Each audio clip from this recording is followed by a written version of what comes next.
आखिर योगी आदित्यनाथ ने मुस्लिम विरोध में सुनाया अब तक का सबसे बड़ा फैसला। क्या एक बार फिर आएगी मजहबी सुनामी और लगेगा 13,000 मदरसों पर ताला? क्या देश के सभी मदरसों में दी जा रही है सिर्फ कुरान हदीस की तालीम? क्या इसके अलावा भी विदेशी फंडिंग और हथियार की चल रही है अवैध स्कीम? आखिर क्या है UP board of Madrasa education act 2004, जिसका यूपी सरकार बहिष्कार कर रही है एंड बहुत जल्द इसके तहत योगी 13,000 मदरसों पर ताला लगाने वाले हैं। दोस्तों, कोर्ट ने अपना फैसला सुना दिया है जिसमें साफ जाहिर है कि इस एक्ट को खत्म कर दिया जाना चाहिए। तो अब सवाल उठता है कि आखिर इन मदरसों में पढ़ने वाले लाखों बच्चों का क्या होगा?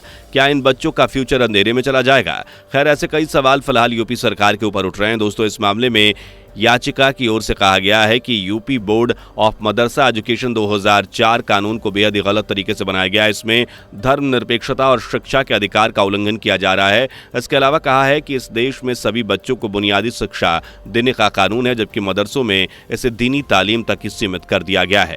यानी कि देश के सभी मदरसों में सिर्फ मुस्लिम मजहब और कुरान की शिक्षा दी जाती है। बता दें कि याचिका की ओर से ये भी कहा गया है कि सरकार अगर किसी शैक्षिक संस्थान को अनुदान दे रही है तो उसे बच्चों से फीस नहीं लेनी चाहिए, लेकिन मदरसों ने इसका भी उल्लंघन किया है। दोस्तों, बता दें कि हाल ही में इन मदरसों के जरिए विदेशी फंडिंग का शक किया गया था, जिसकी जांच के लिए यूपी सरकार ने अलग से एसआईटी की एक टीम भी बनाई थी एंड एसआईटी की टीम ने इन मदरसों की लगातार जांच पड़ताल करने के बाद अपनी रिपोर्ट कोर्ट में पेश कर दी है, जिसमें इन मदरसों के कुछ ऐसे खुलासे हुए हैं जिन्हें सुनने के बाद आपके पैरों तले जमीन खिसक जाएगी। इसी के चलते कोर्ट ने इन सभी मदरसों को तत्काल बंद करने का फैसला सुनाया है, जिसके बाद ओवैसी साहब की हालत भी खराब हो गई है। तो क्या वाकई में यूपी के सारे मदरसों पर ताला लगने वाला है? और आखिर क्या है UP board of Madrasa education act 2004, जिसे कोर्ट ने बैन करने का आदेश दिया है? सब कुछ बताएंगे आपको आज की इस वीडियो में। बने रहिए वीडियो के आखिर तक और कमेंट में जय श्री राम लिखना ना भूलें। दोस्तों, उत्तर प्रदेश हाई कोर्ट की लखनऊ बेंच ने हाल ही में एक हिस्टोरिकल फैसला सुनाते हुए UP board of Madrasa education act 2004 को समाप्त करने का आदेश दिया है। हाई कोर्ट ने इस एक्ट को असंवैधानिक करार देते हुए कहा कि मदरसा एजुकेशन एक्ट 2004 धर्मनिरपेक्षता सिद्धांत के खिलाफ है एंड इसे समाप्त कर देना चाहिए।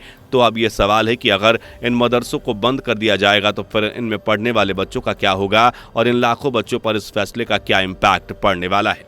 दरअसल यूपी में प्रेजेंट टाइम में मदरसा शिक्षा परिषद से मान्यता प्राप्त ताहितानिया यानी कक्षा से 1 से 5, फौकानिया कक्षा 5 से 8, आलिया उच्च आलिया स्तर यानी हाई स्कूल से इससे ऊपर लगभग 16,460 मदरसे हैं। इसमें सरकार से अनुदानित मदरसों की संख्या कुल 560 है। इन मदरसों में हाई स्कूल समकक्ष, कामिल, स्नातक, आलिम, इंटर समकक्ष और मास्टर्स के समकक्ष पढ़ाई होती है।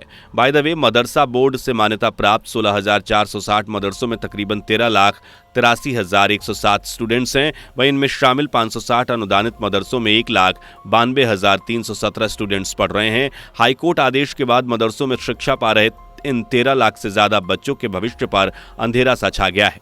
दोस्तों, फिलहाल इलाहाबाद कोर्ट ने योगी सरकार को निर्देश दिया है कि वो मदरसे में पढ़ रहे छात्रों को आगे की शिक्षा के लिए विशेष योजनाएं तैयार करें।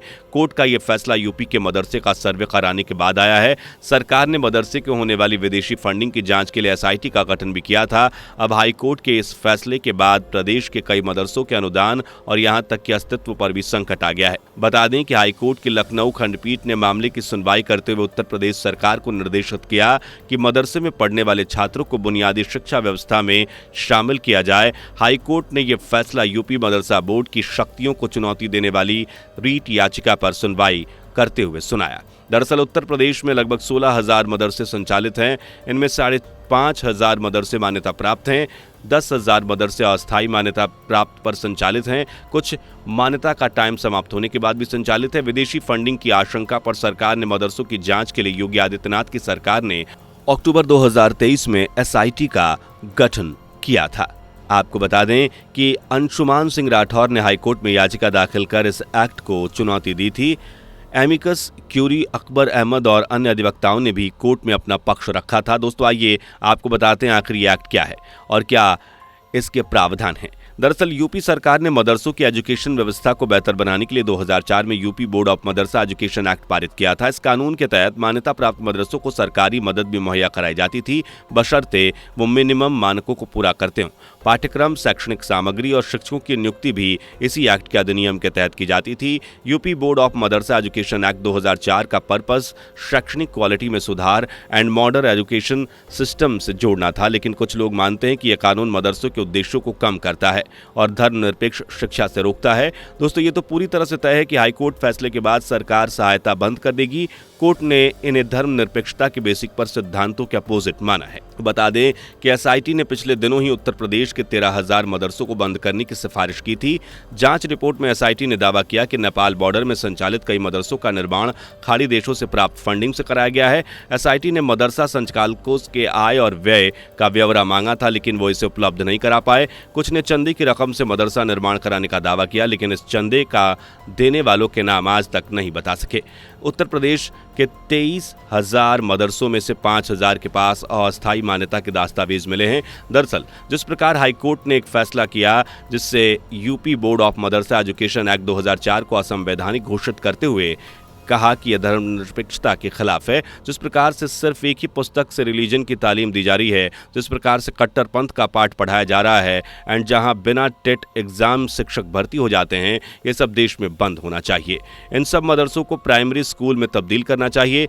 जो धन विदेशों से दिया जा रहा है, अवैध मदरसे अवैध तरीके से बंद होने चाहिए। बाय द वे दोस्तों, आपका इस फैसले पर क्या कहना है और कमेंट में आप जरूर बताइए। दरअसल दोस्तों, वही यूपी मदरसा बोर्ड पर आए फैसले पर मौलाना सुफियान निजामी ने सफाई देते हुए कहा कि इलाहाबाद कोर्ट का फैसला मदरसों के सिलसिले में मजरे आम पर आया है। इस पर हम ये कहना चाहेंगे कि हमारे मुल्क के संविधान ने हमें ये इख्तियार दिया है कि हम अपने दायरे कायम करें ताकि वहां से मुसलमान तालीम हासिल करें। जाहिर बात है कि मदरसा बोर्ड भी हमारी सरकार का पार्ट है। उत्तर प्रदेश सरकार मदरसा बोर्ड का भी गमन करती है। ये कहना गलत होगा कि मदरसों में केवल कुरान हदीस की तालीम दी जाती है। वहाँ पर अंग्रेज़ी, हिंदी, कंप्यूटर के साथ साथ साइंस की भी तालीम दी जाती है।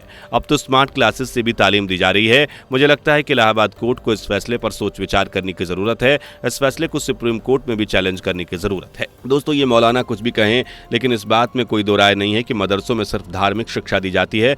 बच्चों को सिर्फ ये सिखाया जाता है कि गैर मुस्लिम यानी काफिरों को मार देना चाहिए, उन्हें जीने का कोई हक नहीं है। तो दोस्तों, जिस स्थान पर ऐसी तालीम दी जाए उसे चलने देना चाहिए या फिर उस पर ताला लगना चाहिए। कमेंट में जरूर बताएं। इसी के साथ उम्मीद करते हैं कि आपको इन्फॉर्मेशन पसंद आई होगी, इसलिए वीडियो को लाइक और ज्यादा से ज्यादा शेयर करें। एंड अभी तक हमारे चैनल को सब्सक्राइब नहीं किया तो सबसे पहले हमारे चैनल को सब्सक्राइब करें। एंड इसी के साथ हम मिलते हैं ऐसी कमाल की वीडियोस के साथ आगे। तब तक के लिए जय हिंद। दोस्तों, आपको स्क्रीन पर 2 और वीडियोस दिखाई दे रही हैं, जिसे देखने के लिए स्क्रीन पर क्लिक करें।